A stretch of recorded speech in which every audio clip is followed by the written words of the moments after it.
CO2 से हर साल दुनिया में 90 लाख लोगों की मौत हो जाती है, जिनमें से 7 लाख लोग भारत के भी शामिल हैं। दोस्तों, आज हम एक ऐसी गैस के बारे में बात करेंगे जिसका नाम हम बचपन से सुनते और पढ़ते आ रहे हैं। आज हम बात करेंगे कार्बन डाइऑक्साइड के ऊपर, जो हमारे वातावरण में 0.04% की मौजूद है, लेकिन फिर भी सारे दुनिया में 90 लाख लोगों की मौत इस गैस से आखिर कैसे हो जाती है।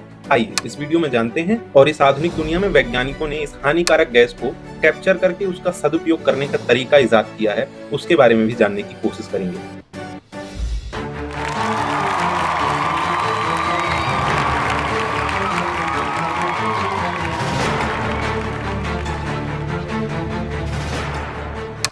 दोस्तों, दुनिया में हो रही कार्बन डाइऑक्साइड से मौतों की वजह है ग्लोबल वार्मिंग, लेकिन जापान ने इसकी एक तरकीब निकाली है जिसमें ग्लोबल वार्मिंग के लिए जिम्मेदार गैस कार्बन डाइऑक्साइड वातावरण से कैप्चर कर ली जाएगी। जापानी वैज्ञानिकों ने इसे नाम दिया कार्बन कैप्चरिंग।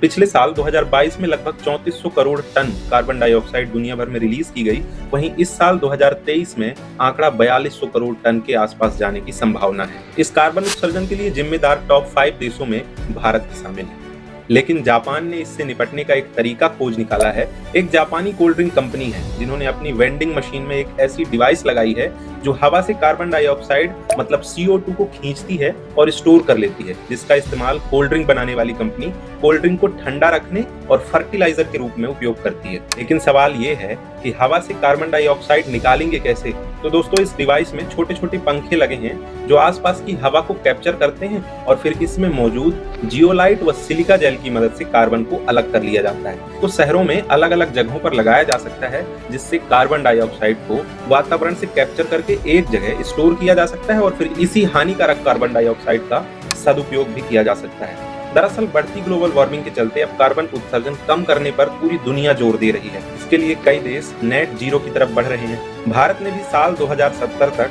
नेट जीरो का टारगेट अचीव करने का पूरी दुनिया को वादा किया है। अब यहाँ थोड़ी सी बात कर लेते हैं कि आखिर ये नेट जीरो क्या होता है। दोस्तों, दरअसल नेट जीरो से मतलब है उस स्थिति से जब किसी भी जगह कार्बन उत्सर्जन व उसका एब्जॉर्ब करने की मात्रा एक बराबर हो जाए, ऐसी स्थिति को नेट जीरो कहते हैं। इसे और आसान भाषा में समझिए। मान लीजिए हमारे देश में एक साल में 1 किलो कार्बन डाइऑक्साइड का उत्सर्जन होता है और आधुनिक या प्राकृतिक तरीकों से ठीक 1 किलो कार्बन डाइऑक्साइड का ही एब्जॉर्प्शन कर लिया जाता है एक साल में। ऐसी स्थिति को कहते हैं नेट जीरो।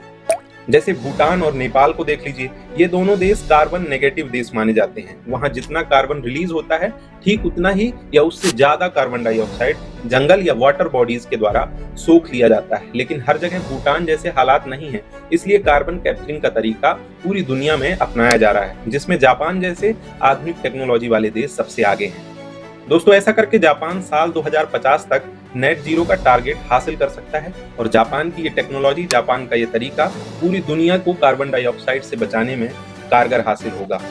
यदि आप अपनी तरफ से कार्बन डाइऑक्साइड को कम करना चाहते हैं और चाहते हैं कि उन 90 लाख लोगों की जो मौत होती है उनमें से हम एक को भी बचा लें, तो आज से ही आपको जितना समय मिले अपने घर में लगे हुए पेड़ों की सुरक्षा करना शुरू कर दीजिए। और हो सके तो आप नए पेड़ भी लगा सकते हैं। इससे किसी की रक्षा हो चाहे ना हो, पर आपकी सुरक्षा निश्चित तौर पर होगी। दोस्तों, आज के लिए इतना ही। अब हम मिलेंगे नेक्स्ट वीडियो में। तब तक स्वस्थ रहिए, मस्त रहिए, नए पेड़ लगाइए और उनकी सुरक्षा करते रहिए। शुक्रिया।